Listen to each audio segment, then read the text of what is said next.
Former Deputy Brandon Dagey wearing a pig mask and confronting a 14-year-old park visitor, then throwing him to the ground. Hey! The boy's mother says after the video cuts off, the boy's grandfather came to his aid and was struck in the face by Dagey. Imagine being a rogue deputy whose misconduct was so bad that he was eventually fired and even charged with crimes because of what he did. So what does he do? Well, he does the same thing, of course. And by the same thing, I mean wear a pig costume and scare kids. In 2022, Brandon Doge was arrested after body slamming a 14-year-old kid for, as what he says, saying something disrespectful to him.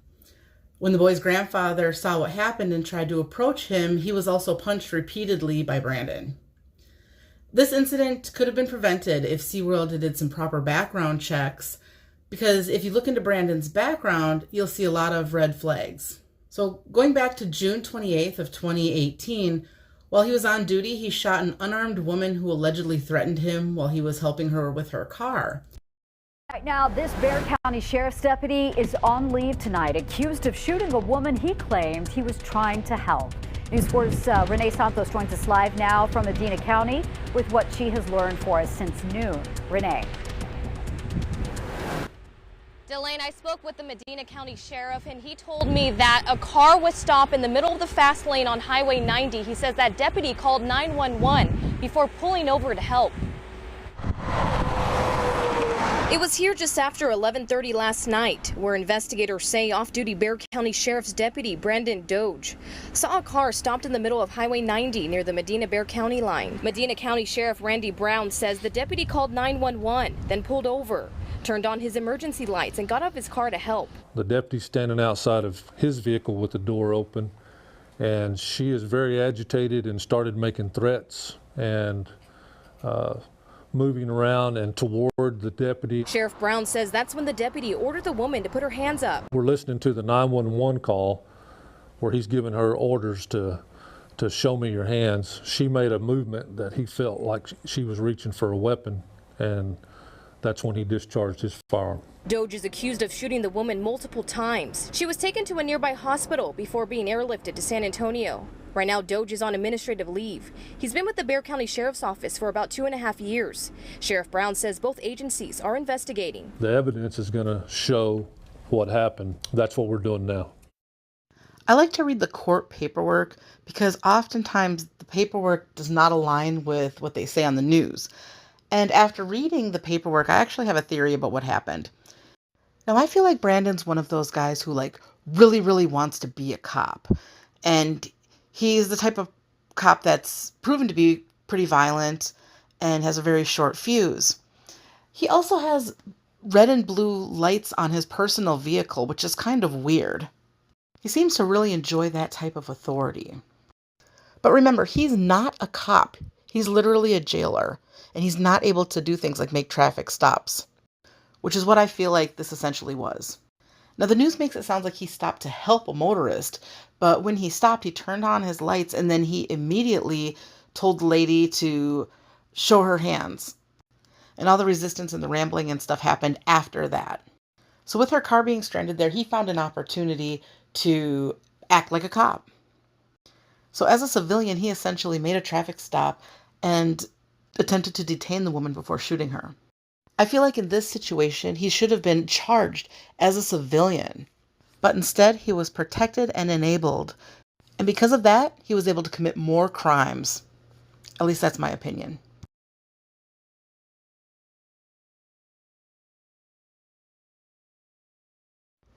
On April 21st, 2021, the Fifth Circuit Court of Appeals decided Batiakava versus Doge, which involved a deputy who shot an unarmed, stranded motorist who refused to follow verbal commands, used profanity at the deputy, and reached for her waistband behind her back. The relevant facts of Batiakova taken directly from the case are as follows. Brandon Doge was a deputy of the Bexar County, Texas Sheriff's Office who worked in the county's adult detention center. He was not a patrol officer and had not undergone the same training as patrol officers. He was, though, commissioned as a peace officer and had received basic training for that role. Shortly before midnight on June 28, 2018, Deputy Doge was driving westbound on U.S. Highway 90 on his way home from a shift. He was in his uniform and driving his personal vehicle, which was equipped with red and blue police-style lights. After he crossed the line from Bexar County into Medina County, Deputy Doge encountered Batchakova's vehicle stopped in the left-hand lane of the highway. Deputy Doge activated his red and blue lights and parked behind her so that he could, quote, render aid. At that time, he called 911 and informed the Medina County dispatcher that he was an off-duty deputy, that he had encountered a vehicle in the middle of the road with its hazard lights on, and that he was in his personal vehicle with red and blue lights, and that he had not yet approached the vehicle. Batchakova then began to exit her vehicle. Deputy Doge opened the door and yelled out to Batchakova, "Let me see your hands," and get out of the vehicle. She stepped out of the vehicle, which prompted Deputy Doge to yell, "Put your hands on the hood." Instead of complying with the commands, she gave him the middle finger, shouted, "Fuck you," and said that she hated America. Still on the line with 911, Deputy Doge asked the dispatcher to send a police unit. It is undisputed that over the course of the short encounter, Batchakova yelled, "Fuck you, fuck America, and I hate America." The parties dispute whether Batchakova also said "death to America" and "you're going to fucking die tonight."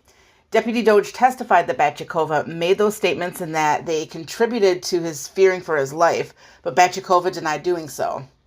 After requesting a police unit, Deputy Doge again yelled, "Put your hands on the hood." He also asked her, "What is going on?" as she continued to shout explicitives. After ignoring almost every command Deputy Doge gave, Batchakova began to walk toward him, and Deputy Doge quickly put his vehicle in reverse and backed up to maintain distance. She stopped her approach when Deputy Doge exited his vehicle and drew his weapon. Standing behind the door, Deputy Doge yelled, "Get down now and let me see your hands." At that point, with a cigarette in one hand, Batchakova reached her other hand toward the waistband of her pants. Her hand went behind her back and disappeared from Deputy Doge's view. An instant later, Deputy Doge fired 5 shots. Bullets struck her waist, wrist, and abdomen. The video evidence shows that immediately after shooting, Deputy Doge told the dispatcher, "Shots fired, shots fired." She reached behind her back. In his deposition, he testified that it was the combination of her saying, "You're going to fucking die tonight," and her hand reaching behind her back toward her waistband that made him fear for his life. According to a statement to the Medina County Sheriff's Office, when Batchakova reached behind her toward her waistband, Deputy Doge, quote, thought she was reaching for a weapon to kill him and was in fear for his life. After the incident, she told news reporters that she was attempting to moon Deputy Doge. Similarly, she told the Medina County investigators that she was attempting to show him her, quote, beautiful ass. In her deposition nearly 2 years later, she contradicted her previous accounts and claimed that she never attempted to moon him. Regardless, it is conclusively established by deemed admission that she reached toward her waistband because she intended to lower her pants in order to display her butt to him. A Medina County deputy then approached her, determined that she was breathing and responsive, and stayed with her until the EMS arrived.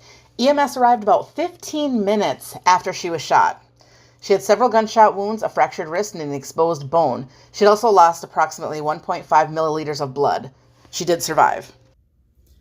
Then in 2020, he was fired from the Bexar County Sheriff's Office for allegedly assaulting an inmate on May 13th, 2019.